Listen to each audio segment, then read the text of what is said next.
In March 2011, Cristian Fernandez, who was only 12 years old, was treated and charged as an adult with first-degree murder for the death of his 2-year-old half-brother David Garragalaga.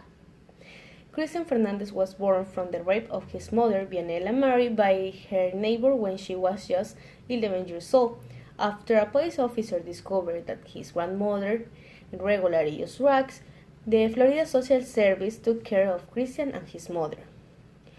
Throughout his short life, Cristian was the victim of mistreatment and sexual abuse by his cousin and stepfather, who later committed suicide in front of him. On March 14, 2011, Cristian was left in the care of his other 2 younger siblings. When his mother returned, she found the youngest, 2 years old, unconscious with bleeding from his nose and ears.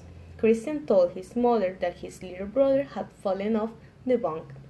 Vianela Mary left 4 hours before taking him to the hospital. Unfortunately, after 48 hours, the child dies of a contusion on the head.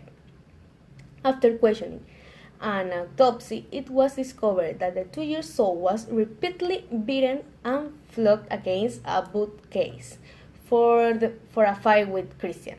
In addition, according to the statement of his mother, Cristian had already physically assaulted his brother previously. Eventually, he was tried and sentenced as an adult to live in prison. However, 8 years later, his lawyers got his charges changed to involuntary manslaughter. Finally, Cristian was released from jail on a parole. In my opinion, Cristian should have been treated as a minor from the beginning.